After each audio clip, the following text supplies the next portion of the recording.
joining us today for the leadership webinar theme, Decarbonizing the Power Sector Towards Low Carbon Pathways. I'm Alka Kaur, welcoming you all to this session. As the world's energy sector moves away from fossil fuels towards renewable energy sources, industrial companies are challenged with addressing this transition in transformative ways. To change course, the world must act quickly to decarbonize every aspect of modern life, from transportation to power. This requires a global effort built on cooperation and coordination from every major institution, government, and company to face and meet the challenge. Over the last few years, decarbonization pathways have emerged for important sectors such as power. These pathways have been driven by technological breakthroughs and cost reduction, whereas in practice, pathways for decarbonization in power sector have proven to be particularly challenging due to many reasons. The sector considers the trilemma facing every country when it comes to the future of energy, simultaneously balancing affordability, reliability, and sustainability. Decarbonizing the power sector is important to halt climate change. But what exactly is behind it, and what are we doing about it?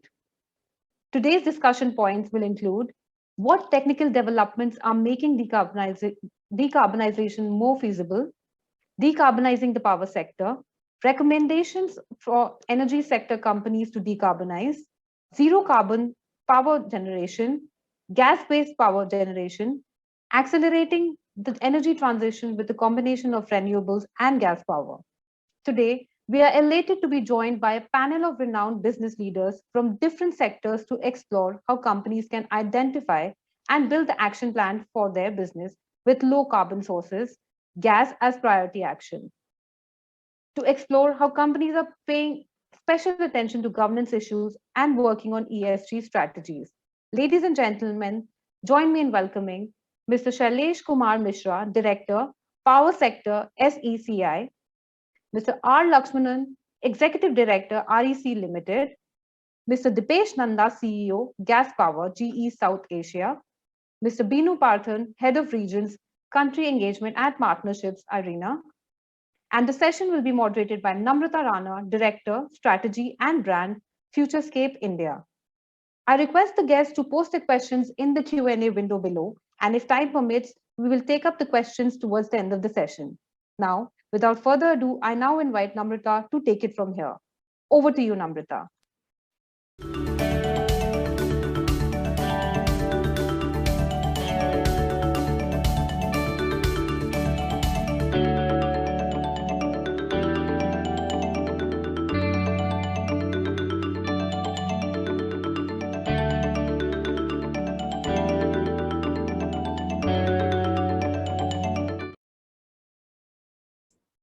Thank you so very much, Alka. It's fabulous to be here today with everybody. Deepesh, Shailesh, Mr. Lakshmanan, Binu. You're all stalwarts in the energy space. And I'm delighted to be having this conversation, which is so very topical, because we are in the middle of the biggest shift since the Industrial Revolution. Energy basically means that it's going to transform the way we make things, the way we grow things, and the way we ship and transport things around. So pretty much all aspects of our economy are now going to change. And that fundamentally means that our economic system is in a bit of a turbulent, is in some kind of turbulence. And that's not just for India, that's for the entire world. Because country after country and company after company have actually said and given net zero targets. And some countries have given net zero targets that have at one point in time and then turned back and accelerated their progress towards net zero. And in fact, very recently, India also announced the decarbonization plan for the country. Our Prime Minister has given very aggressive targets, and we are all here to discuss what are we going to do about this transition that we see all across us, all across the world and all around us. So I really want to get some interesting insights from our panelists today. First, of course, I'd like to invite Mr. Shailesh Kumar Mishra and to give his thoughts on what do you think, sir, are the biggest challenges that are facing us today?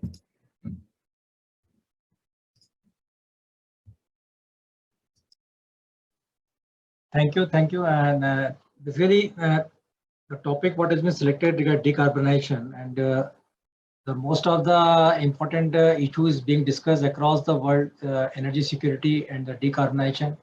And as far as the India is concerned, we are also on the same path with the way our Honorable Prime Minister has recently in the Glasgow has given the points related to India, in that he has very categorically mentioned net zero by 2070, then 500 gigawatt 2030, and 50% generation through the non-fossil fuel, carbon emission reduction 1 billion ton by 2030. And these are the majority of the things what has been discussed and deliberated. And on the same path, India is also moving since 2014 onwards, and very rapidly when our target was changed from 20 gigawatt to 175 gigawatt. And it is going to achieve these targets despite of some interruption due to COVID for the 2 years, 1.5 years. So that has slightly delayed, but otherwise we are on the path. We have already achieved through the renewable sources more than 154 gigawatt. Only from the solar and wind sources more than 100 gigawatt. So this we are going to achieve in the very shortly. Now in that process, a lot of challenges are there, because point is that the way you are increasing the renewable energy, and then the mixing of this energy and availability during the other times when the renewable is not there, and that is the intermittency of the renewable energy. These are the challenges which we are started facing on these issues. Our already 12 to 13% energy mix is from the renewable, will increase further in that, and no further major investment is coming in thermal. The transition is a bigger issue in the system, and this is being faced last year by the Europe in general, when the supply from the wind offshore energy has reduced, and then the gas energy supply from the gas has increased, cost has haywire and increased everywhere. These are the issues which are the real challenges now we are going to face, because point is that we have to plan in a bigger way the transition of energy, how to make the renewable round the clock. For that, Government of India is very categorical on taking actions on these issues. Already standard bring guidelines for the round the clock renewables they have already made. Then the one biggest standard to reduce, what is the basic problem? The storage cost of the storage is very high. There are two ways of doing the storage. One is the that is a pump storage, and second is this battery. So this Government of India is coming with the standard bidding guideline of the battery also. This bigger tender of 1 gigawatt hour has come through, so that if such a pipeline is shown to around the world, then cost of the battery will be reduced. In similar way, the way the solar price has been reduced. So these are the way we are doing now. In between, what is the solution? Because in between, the solution is that some of the power should come from the non-fossil fossil sources also. In that, the standard getting guideline has made like that 51% energy has been should come from the renewable sources. Balance can come from the gas and coal. Gas will be the better option in comparison to coal, if it is, because it is a less carbon footprint. In that way, it is already we are moving, and we are planning in that way only. And the challenges what we are facing during the discussion will come again on this issue. Thank you. Thank you so much, sir. I want to actually, in this context, invite Mr. Deepesh Nanda to share his initial thoughts, because there is a lot to unpack in what Mr. Shailesh Kumar Mishra mentioned. There are so many challenges and so many issues that are at the same time equally important. And it's very difficult to figure out what to weigh in and what not to at one point in time. So, Mr. Nanda, if you would like to just prioritize and give your initial thoughts, how would you actually structure the discussion in terms of priority areas, in terms of the energy transition?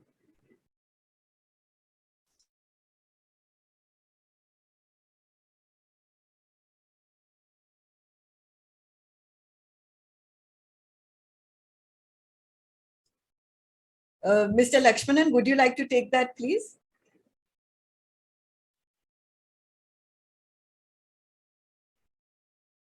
Oh, Mr. Deepesh Nanda is back. Okay. Sorry, slight technical glitch. If you don't mind, Namrata, can you repeat the question? Deepesh, I was just saying that Mr. Mishra highlighted so many issues that seem equally important, if not, and it's very difficult to prioritize. What do you take first and what do you take second, since all of them are equally important? But still, from your point of view, would you like to do some kind of prioritization so that we can have a discussion that says that this is a priority area for all of us, and maybe sort of structure that a little bit for us? Definitely. Thank you so much. I think COP26, the version 26, was quite a landmark, when it came to India, because the Indian Prime Minister committed the 2070 timeline.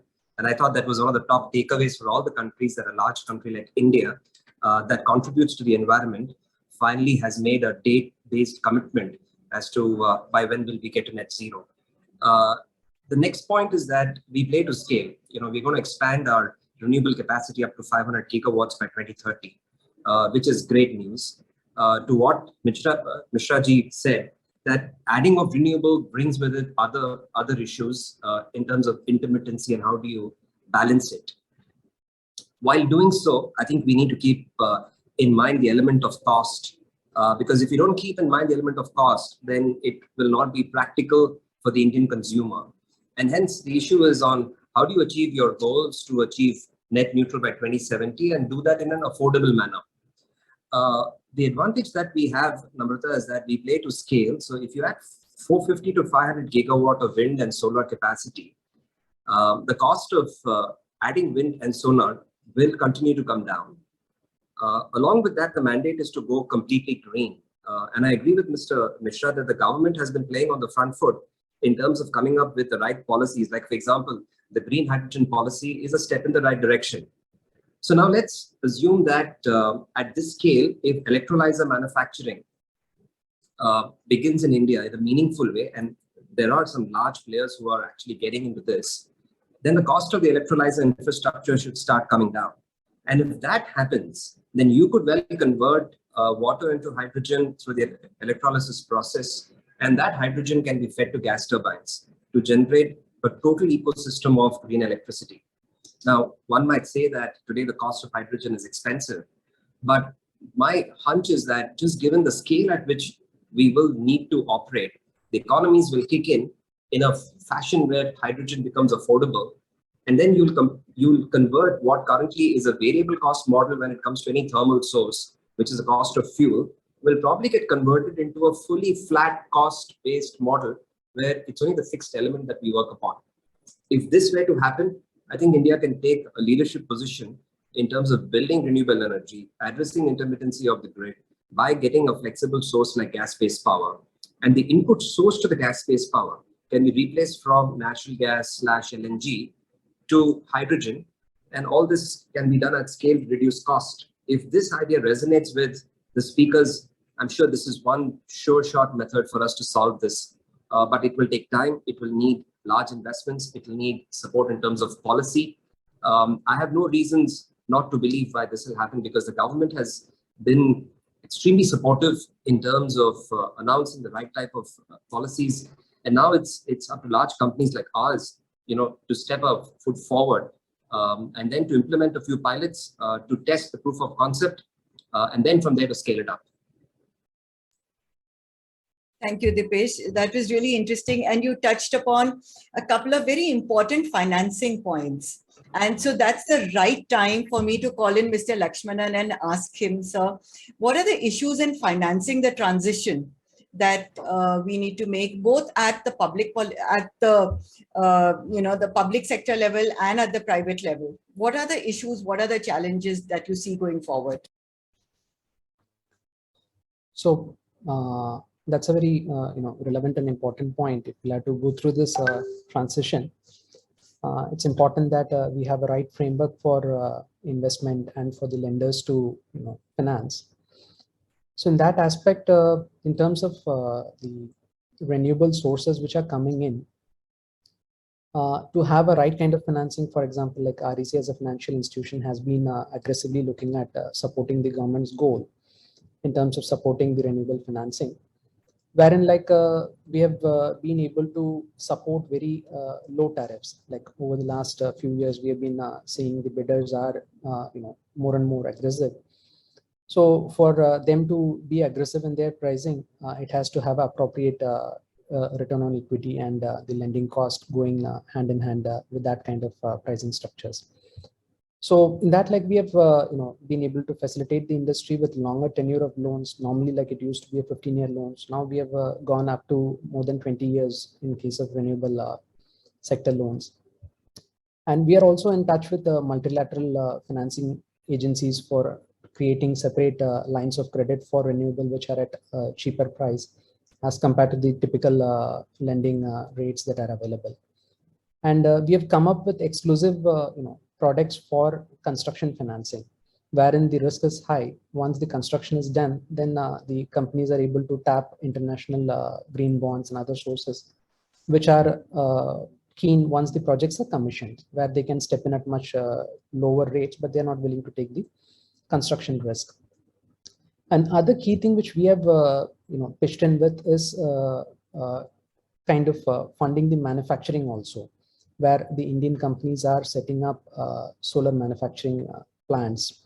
And similarly, like in the wind space also, like we are supporting, and even very first project we financed on green ammonia. So these are like very new spaces where companies and private industry is participating, and the policy framework is supporting this kind of newer technologies. But then there is always a risk associated with such kind of new technologies where the power purchase is kind of tied up and the loan servicing is assured. So these are areas where we are working with the industry to have right kind of security structures and trying to take care of the risks associated with lending. And on the other side, it is important that when we are going through this energy transition, it is important to keep in mind that we have a base load, and still renewable and the upcoming technologies are not round the clock. So there is a lot of need for the balancing power, wherein India is working on upscaling its nuclear program. Even the hydro program is being aggressively pushed. Many of the stalled projects are being brought back. And similarly, the thermal plants also need to be maintained considering the country's growth and the need for energy. And the time the renewable energy space will take to evolve and support that kind of growing energy need, it is important to keep the thermal mix intact, but at the same time trying to plan and phase it out over a longer time frame. So in that space, I think thermal also would need the funding support in terms of investment, in terms of upgrading the existing plants to make it more efficient and to make it less polluting. So those are also spaces where one needs to think and plan in terms of country, so that like that sector is not completely neglected, because they are essential as we are going through this transition. Thank you, Mr. Lakshmanan. I now want to invite Mr. Binu Parthan to actually share his thoughts with us. IRENA does some pretty path-breaking work in terms of global energy scenarios. Now, those global energy scenarios are very interesting because they talk about how the energy transition is happening the world over. Binu, what are your thoughts on what do these scenarios really mean for India? And can a country actually grow while decarbonizing? Yeah, thanks, Namrata. And obviously, IRENA is an intergovernmental agency. So we do represent 184 governments who have these energy transition plans, including India, which account for about 98% of the global energy consumption. So we do have a scenario, which is the World Energy Transition Outlook, which was launched last month along with the G7 German presidency. And we see that energy transition can happen. There are, of course, the challenges that the speakers did mention, but we do see some key differences because currently for this discussion and generally in renewables, the focus has been on renewable-based power and essentially ramping up solar and wind and connecting them most to the grid. What we see happening, or what is the critical thing in energy transition, is electrification now. It's primarily about electrification of end users. electrification of transport, vehicles becoming more and more electrified, which also will result in an increased demand for electricity, but also electrification of buildings. In India, there's a lot of electrification of cooling that will continue to increase even as the ambient temperatures get hotter. But there is also a need to decarbonize the industrial sector. There will be a lot of electrification there. But and I think as was alluded to, there is also a role for green gases. So renewables combined with flexibility technologies like storage, both behind the meter and on the supply side, will play an important role. But there is also a role for hydrogen, preferably green.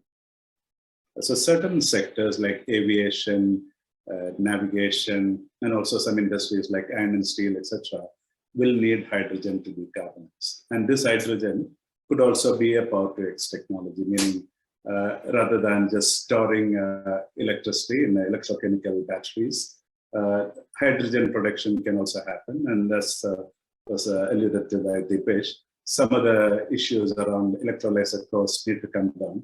So this is another important thing that we see happening. And what we are seeing is that, and as was alluded to earlier, a number of countries are bringing forward their net zero targets. And there are two things which are driving it globally. One is the consistent reduction in terms of the prices for, sorry about that. So one is the consistent reduction of electricity prices, but also the cost of storage, electrical storage.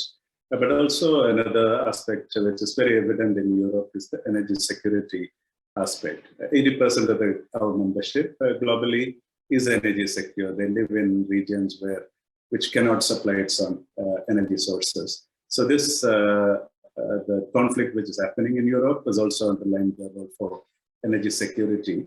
Again, you see a lot of discussion around reviving all nuclear power plants, which are specified for commissioning. So the energy security is also driving this. What we see going forward and what some of the challenges, so there are cost reductions, there is a greater impetus in terms of energy security, which is driving the global energy transition, a lot less than the climate commitments, which are also important. We see two broader issues, and I think Mr. Lakshmanan alluded to it. One is financing this energy transition. Now, this needs to be done at a much larger scale in terms of the size of the finance available and also the coverage. Rather than doing it at the project by project level. So some examples are like South Africa has just negotiated a just energy transition platform where the country will get about $8+ billion to completely decarbonize its power sector. Right now it is fully on coal. It will also transition the coal regions. And the reason why South Africa is doing that, essentially fundamentally transforming the energy system, is not just because of issues around the energy sector. South Africa is also a major agriculture exporter of wine and various other agriculture products. So if you do have an energy system which is not net zero, it is going to impact your agriculture exports to the jurisdictions which have a net zero. So that's an example. Another one is Indonesia again, very much on coal and other fossil fuels, which is now negotiating a financing mechanism with the ADB, not just for Indonesia, for the whole of Southeast Asia, to transition stranded coal assets and then use those cash flows to invest in renewables. Another example. And another challenge that we see is the whole issue around critical minerals.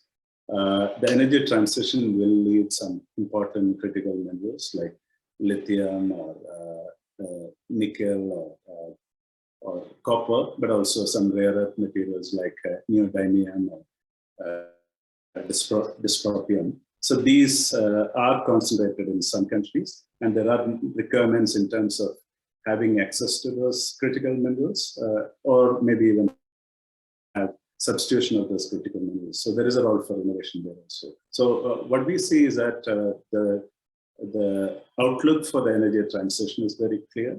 Some countries like India will move faster. than others, and some will catch up. But the direction is by and large clear. The question really is, how do you do that in a socio-political context, where some other countries, particularly how fast you can do that as well, isn't it? So yeah, how you do it and how fast you do it, because 2030 is right here. Yeah. We can. We are already in 2022, and you know the important thing is there is one organization that seems to touch most of the energy systems all across the world, and we have Deepesh representing that. So 1/3 of the world's energy is created by GE, and 40% of the energy that's produced is touched by GE software. So Deepesh, you have to really tell us, what is the energy mix that you see for India? I think first things first, like my colleague on the panel explained, affordability is going to be a key aspect between now and 2030 and maybe even beyond. Now, remember, we're still a $2,500 GDP per capita country. We'll have to be at the range of maybe $10,000 or $11,000 before we start talking in terms of the affordability aspect not being an important one. And hence, I believe coal will be baseload power. Within that, I only hope that states, the government, do not announce new coal-based power plants. Because that will be a step in the completely different direction than what we have said so far. And the happenings of the world here and now currently, I hope they don't weigh on decision-making for large projects, which will live out for the next 20-25 years. So that's step one, that coal will be baseload power for the foreseeable future. But I hope there's no addition to that. Second, I think ramping up of wind and solar has happened between 2014 and now. There were many skeptics, but I think we have demonstrated beyond any doubt that India has the capability.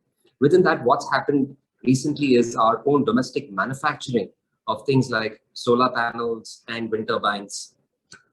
Third, what I mentioned earlier, I think going down the path of balancing through hydrogen and ammonia at some point in time, but hydrogen here and now, just to let the viewers know that companies like GE and the gas turbine industry in general is capable of burning 100% hydrogen in few of our gas turbine models today.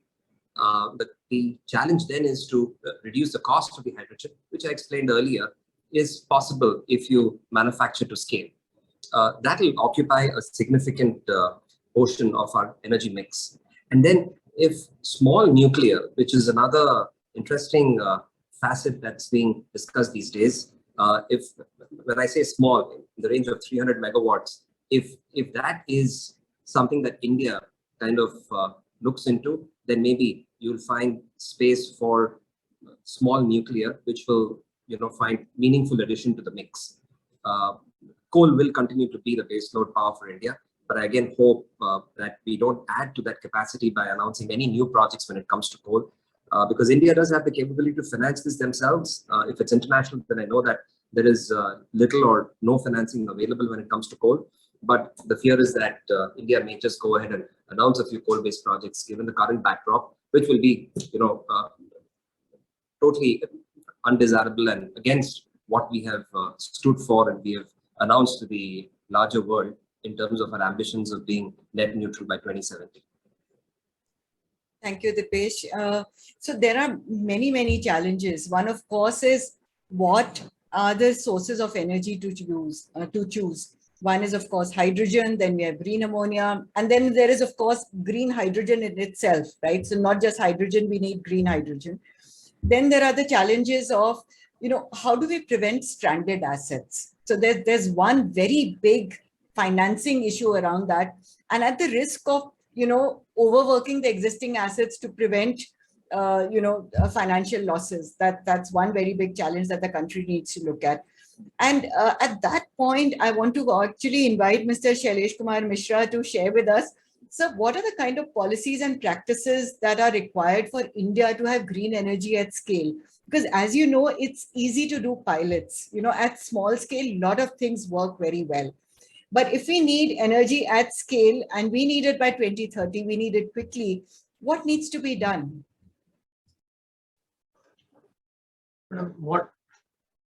The energy in the big scale, what we have to do, the transition or the energy in the big scale, what are the policy and practices you are talking about?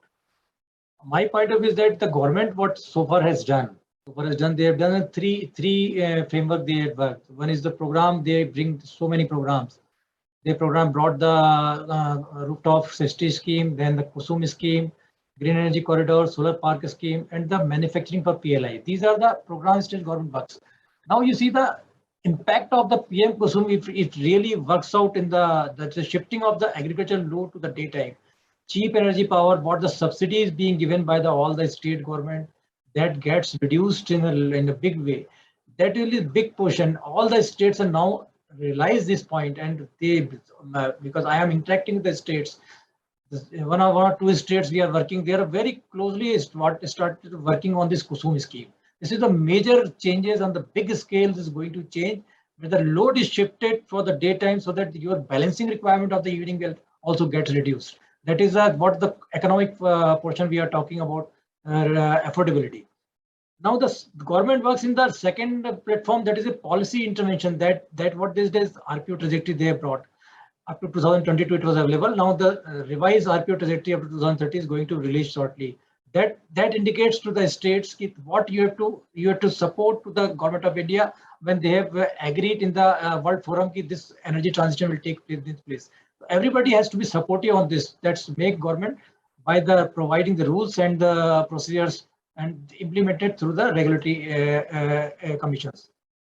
Then there is the second thing government major has done, how the transit of the energy from the one state to other can take place. For that they brought ISTS waiver policy. That policy is extended to 2028 with slight changes after 2025, some charges. And the same is implemented to the green hydrogen policy also, so that this energy, if you generate at the Rajasthan and want to use at Mumbai for some green hydrogen initiative, you can transmit free of cost. That is so on the cost really socialized. Then standard bidding guidelines is normal thing. This government is regularly bringing the standard bidding guidelines so the bid happen and there will not be any contractual intervention and project does not come. So that way the recently standard bidding guideline for the battery has been released, and then it will come to the revised RTC policies also. Then BCD, ALM, that is then most important is that things should be produced in India. For that they brought so many initiatives. That is in BCD they brought, ALM they brought. You have to purchase the material which is registered in the through the MNRE or cleared by the MNRE. Then FDI, 100% FDI automatic route is clear for the renewable sector. Now institutional mechanisms, what the government done. Government has made RE implementing agency. SECI is one of the agencies. Then there are a lot of institutions they have developed, nice NIVE and all, so that such type of things can be propagated. Wind, there's a nice NIVE, what NIVE is doing across the country. They are measuring the wind measurement. They are giving the data to all the investors. These are the data available so that you can install your project. And then the project development cells also they have formed in their group. So these are the things government is intervening, trying to intervening in the different fronts. And what I feel with this, all these spreads, the most important thing recently, day before yesterday, 3 days before, MOP has amended the rules for the consumer. Have you seen that? How is going to impact you as an individual? You are residing, you are in a different society. I am in one society where the DGs are being used in the interruption of power. Now the government is saying within 5 years, you have to change from DG to the battery. So government is intervening now the individual level now. That way government is intervening. Once this mass movement will take place, even everybody is talking big way in the renewal should happen. But when individually you have to do, small children, yesterday the Deloitte representatives come to me and she was telling, his son is telling, I need green plate. I need car of green plate. So this type of movement you will create automatically, this transition will happen. This we have to create, that government is doing, and I am very hopeful that this will happen. Thank you, Mr. Mishra. Mr. Lakshmanan, I wanted your thoughts on how the financing needs to be done to actually prioritize some of the areas in the energy transition that haven't really been looked at very carefully. So say, for example, we are talking about new fuels at scale. Now, those new fuels at scale have different kinds of requirements. So just as the way Deepesh was just talking about the fact that, there are different models that need to work in terms of financing, in terms of how to actually take the transition right from the producer of energy to actually the consumer, who themselves could also be selling back energy to the grid. So how's the financing system going to transform? So on that aspect, like would like to bring in, couple of other dimensions, which is very essential for us to go through the energy transition. Especially like we have been mostly discussing about the sources of generation, like what is happening and from which sources do we produce. But then like ultimately like it is the distribution companies which need to absorb this different kinds of sources, and how are they prepared and what is their funding requirement and how this transition will affect them. So that is an area where a lot more work needs to be done if it has to be successfully like absorbed the energy transition. Ultimately, like they are the consumer facing entities. In that, like couple of things. One, in terms of agricultural power consumption, which I think Shailesh ji also mentioned. This would be a critical piece as far as India is concerned, like because in our energy consumption mix, agriculture accounts for like close to 15 to 20% of energy consumption, and it is periodic. It's not RTC, the agricultural power needs. So what is being attempted is like from the power ministry scheme and the MNRE, the renewable energy ministry, there are a couple of schemes which are trying to address this segment, wherein like funding is also coming from the scheme. And institutions like NABARD, REC, PFC is providing the counterpart funding in terms of loan for essentially segregating the agricultural feeders so that you are able to regulate the agricultural power supply separately, and then try to match the hours of power supply for agriculture with the renewable energy generation period, so that you are able to consume this renewable energy which is being additionally added to the grid. It can be the load curve shifting can happen effectively. Like otherwise, the agricultural load either is coinciding with your morning peak or sometimes the evening peak, because they are not segregated feeders. So that adds to the cost of delivering electricity to the end consumers. So the KUSUM scheme is trying to solarize these dedicated agricultural feeders, and the revamped distribution sector scheme is providing funds for segregating the agricultural feeders. So this is one major piece that is, would facilitate the energy transition for India. And second aspect is like in terms of the ability to bring in flexible grid operations. So to facilitate this in terms of digitizing the DISCOMs, one of the key interventions is like moving towards a smart metering ecosystem, wherein like all the consumers over the next 5 years, India as a country is targeting to move from simple electronic meters to smart meters. So this would essentially like bring in a lot more of consumer level data, and also the possibility of demand response from consumers, time of the day, tariff, which will essentially like facilitate this energy transition so that the consumers can respond to the price signals. When renewable energy is produced in maximum and the powers are less, so the industry and the consumers can respond to the pricing. And similarly, like the ability or the accuracy of forecasting demand and supply would be very critical for the transition to happen, like in terms of the ability to match the demand and supply. So that again, like the smart metering ecosystem will facilitate the demand forecasting and the scheduling activities of the DISCOM. So these two, major aspects. This again, the smart metering transition is also being supported under the revamped distribution sector scheme, and companies like REC, PFC, and other public sector banks are also looking at funding the smart metering program. So this again would be a large program, which would be essential as we are, discussing about the energy transition plans going forward.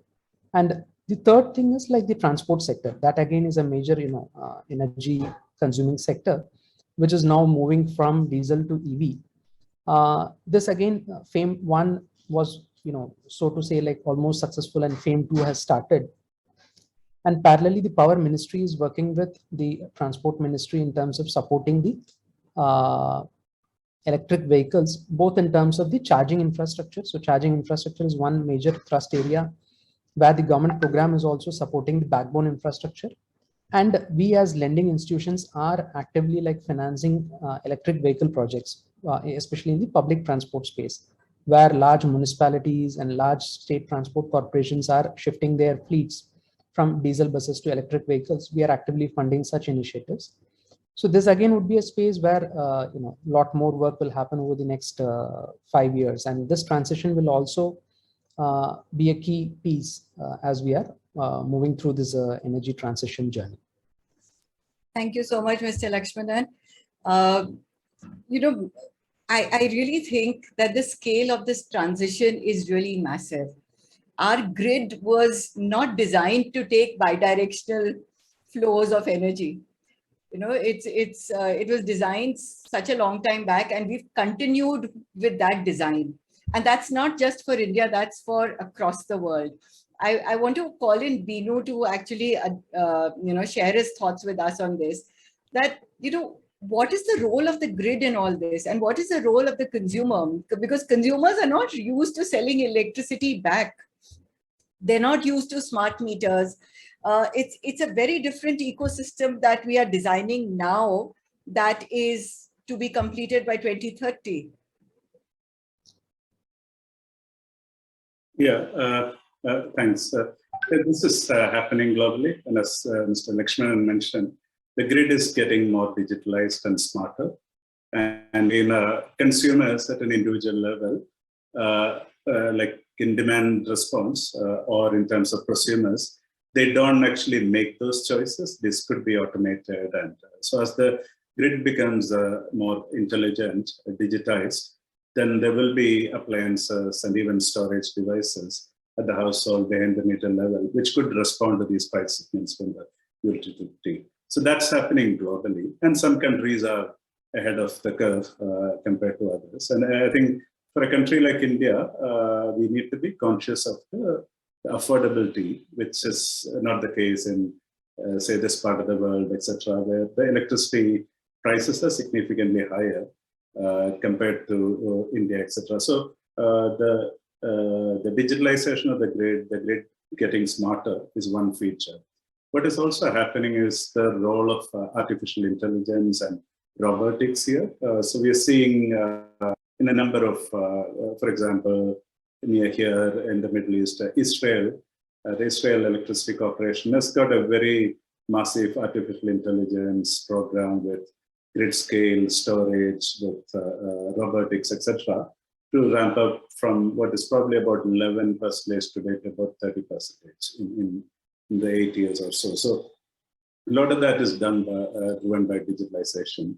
The other thing that was alluded to by the speakers is also electrification of transport. Now, vehicle-to-grid technologies, once they are brought into the framework of electricity valuation or the storage valuation, and this is already happening in Europe and at the city level, your electric vehicle can purchase electricity and sell electricity to the local distributor. What you only need is the regulatory framework for that, and then a pricing, time of use pricing, etc. So what would essentially happen is with increased digitalization, consumers would have the choice to be a part of the solution, and the role of utilities will go from an entity which will supply electricity to someone who facilitates these interactions across different peers, some buying at some point of time, some selling at some point of time. And this is already happening in other parts of the world. So I'm also sure that with the impressive fintech and other innovations that are happening in India, the energy tech or the energy transition ecosystem would be next. So I'm not worried about the challenge at the end user level of doing this energy transition, and which would actually be better because those investments are going to be decentralized. What needs to happen is a lot of innovation in this space, and I think India has the ecosystem to do that. And this, I believe, would be a great opportunity for a lot of the entrepreneurs to intervene in various aspects of artificial intelligence, robotics, and big data and learning, machine learning, around the energy transition. And I think that could spur a lot of innovations, innovative enterprises and jobs in India and elsewhere. Thank you so much, Binu. We have reached the last few minutes of our webinar, and I want to invite all the speakers to actually give their closing remarks now and to share with us what are the top pathways that India needs to adopt towards decarbonization. So I'll begin with Mr.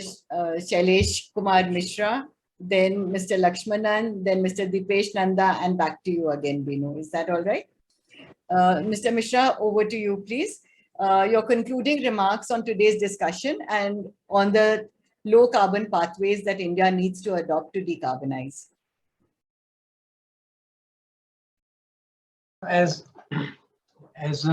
communicated by all the panelists, this ultimately the decarbonization, the way the decarbonization is to happen, the country is planning, and the ways, what the restrictions and what are the hurdles on that. The solution has been also suggested by all the panelists. My point of view is that, madam, this decarbonization, whether you like it or not like it, will happen because the cost is reduced of this particular renewable energy.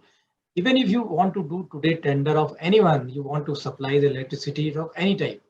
I'll share you the example of the tender recently what we did for the round the clock renewable, where the it has been allowed more than 51% beyond this fossil fuel can add to the balance power. But what we saw the result of that L2 and L3, those two were the bidder. These were the with clean energy only. There was no at all any addition of any gas or hydro, and the rates are quite close to the what the ultimately winner, that is the with fossil fuel. My point is that with recently I am talking to the different states, and what I am getting the feeling of the state, they want clean energy only now. They are very categorically telling you, I will write to you very categorically, RTC with clean energy only I want. Now you tell me what is the rate. So that is the way of thinking of people. Even affordably we are talking about, but rates will come not more than, it will be less than 4 always, 3.5 less than 3.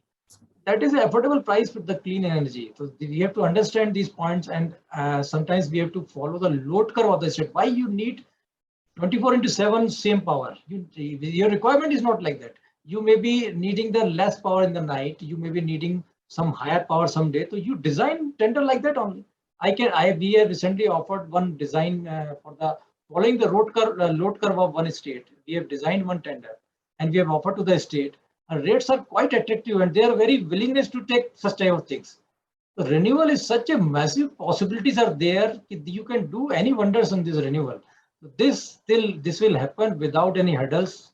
Once the people will understand that this is possible, you're able to demonstrate it to load following tenders, then this will automatically happen. There is no other alternative. Nobody can compete with the renewal. This is the way the rates has come. That's why I am not finding much of the issue. Only the issue right now is the commodity prices are very high. So that is affecting not to the renewable industry, all the industry, not to us only. So that is a slight pause will come for the tenders. Once this things is stabilized, then big tenders will again start happening. The rates will be arrived properly. So we will find not much of the issue as far as the transition that road pathway what we are thinking about. And this is the way we as an organization thinks, and this is the way, as earlier also told, a lot of organization is contacting to us. This is corporate sustainability models. Every organization is talking now. Small organization, because the group of organizations that Saturday talked to me, that there are the small units they want to make. Everybody wants to become carbon neutral. How do they make? They have no way to take from the small power from the discoms. This is equal amount of energy I will push to the grid by installing the plant. You make the waste, will provide like that. So this is the way people are talking about now. Everybody wants to make a partner in this green energy, and they want to put there in the annual report such type of things. So these all will force us to do the green energy. There is no other option to us. That is the way I think. And thank you, sir. Mr. Lakshmanan, over to you. So I think there are 2-3 key aspects like what we have discussed over the last 1 hour. One thing is like, as we are going through this transition, it's quite complicated and it is very complex. There are so many factors which are interacting with one another. So in terms of from a overall power sector perspective, one needs to do a resource adequacy planning, wherein you try to map the way energy transition is likely to pan out. And what do you want to commit in terms of most of the distribution companies today? So they already have the required capacity, which they have already tied up. So they have bought that capacity. So whatever renewable capacity are coming into the system are additionalities. So one needs to be like, sure of how they are accommodating that additional capacities into their energy mix. So this resource adequacy planning would play a important role if one has to sustainably manage this transition. Otherwise, there will be a risk that some of the existing investments may go bad, so which is not good for the sector. Like, so whatever has happened needs to be sustainably managed, and the pace of transition needs to be calibrated. So resource adequacy planning long term would be very critical. And second, by nature, the uncertainty and intermittency is going along with this transition. So it is very important to have balancing power and flexible generation and the flexibility of the grid. So these three things would be very critical. Like if one has to successfully like navigate this journey, the flexible generation and the ability of the grid to manage these intermittencies, the flexible grid operations, and the balancing power. What power in the mix can really like balance and take this intermittency out, so that ultimately the consumers are not facing the intermittency. So these two aspects would be very critical. And the third would be the investment climate, both for equity investment and the lending institutions. So unless this long-term planning and the sustainability is brought in terms of capital, people would be risk averse. So one needs to really like have a clear visibility as to how this is going to pan out over the next 15 years, 20 years.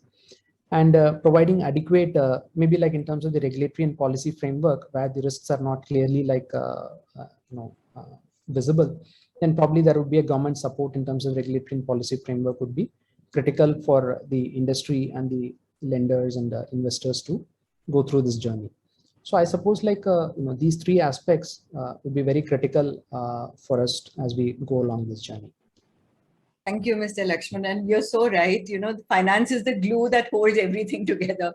So unless you have the financial markets under control and the financial models in place, it's very difficult to actually scale this energy transition. Over to Mr. Deepesh Nanda to share his thoughts with us on this. Thank you so much. Exciting times ahead. I think as Lakshmanan said, the bedrock should be solid financial resource availability to be created, both on the equity side, more so on the debt side, because it'll depend on how well we think through as to what kind of monies will be required, make them available at an affordable rate for longer tenure.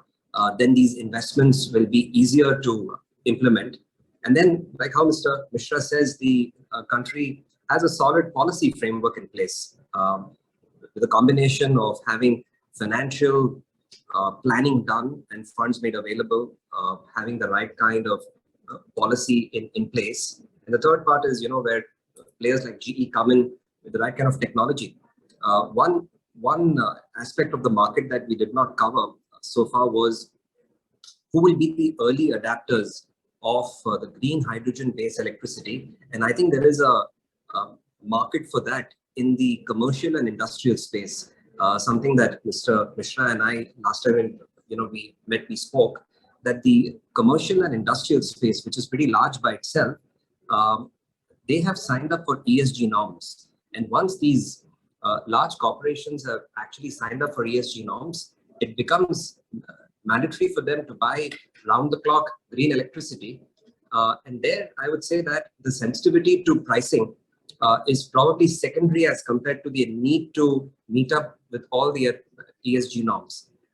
That's one clientele that will probably be the early adapters of the round-the-clock green electricity, the model that I've mentioned a couple of times, that you build, say, for example, 1,000 megawatt large-scale solar plants, install electrolyzers for around 300 to 350 megawatts, have gas turbines in the same campus, and then transport a fully green electron across the grid at maybe in that range of 4 to 7 rupees, I would say. And if that kind of a clientele starts, buying that electricity, it will only be a question of time once we expand, and then the cost becomes, affordable for rest of the industry to embrace. Lastly, what Binu mentioned, in his opening remarks, in terms of what the other geographies are doing, I think a little bit of competitiveness for India will be well placed. We have the ability to do things at scale. We have already demonstrated that in the last 7 to 8 years. And if we keep this initiative going in terms of adding the capacity that we have committed and then going down the green path without taking a U-turn towards coal, we would have met the targets that we have set ourselves. Thank you. Thank you so very much. Over to you, Binu, for your thoughts on the energy transition.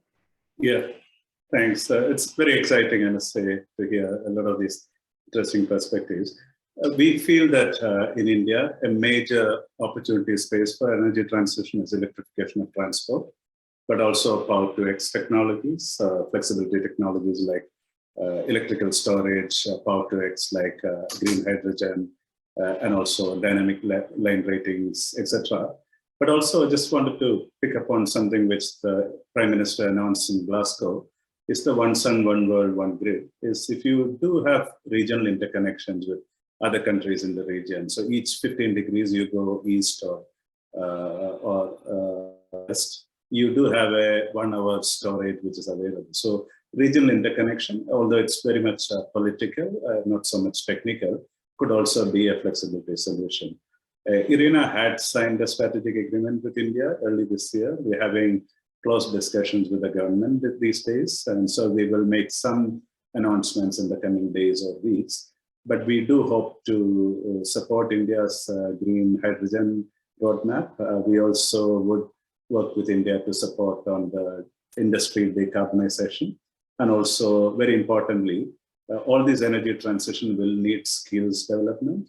A lot of skills will become obsolete, so new skills need to be developed. So some announcements on that. But very importantly also, as we saw in this discussion, India has a lot to offer to other countries which are on the same pathway.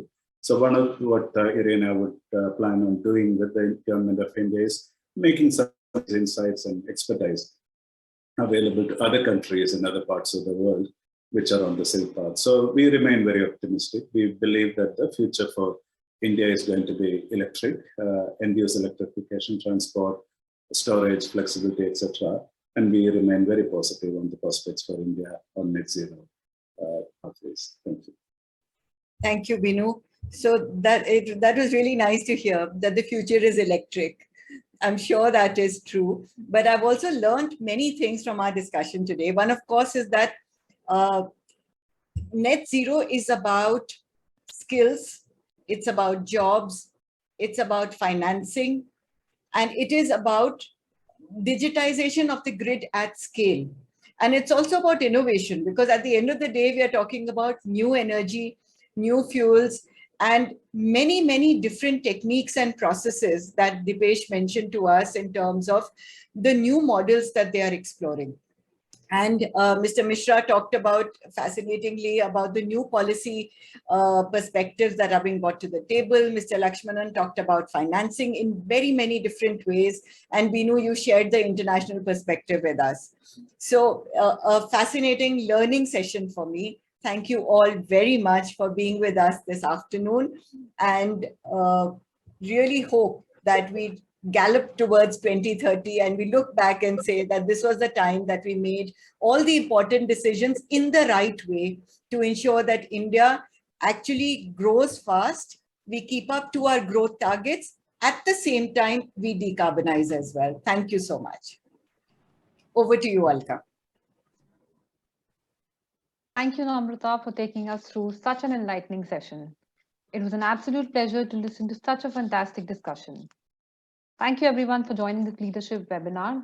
in decarbonizing the power sector towards low carbon pathways. This leaves us with a lot of food for thought and some key insights. We look forward to seeing you all for our sessions in the future. This is Alka Kaur signing off. Have a nice day and stay safe.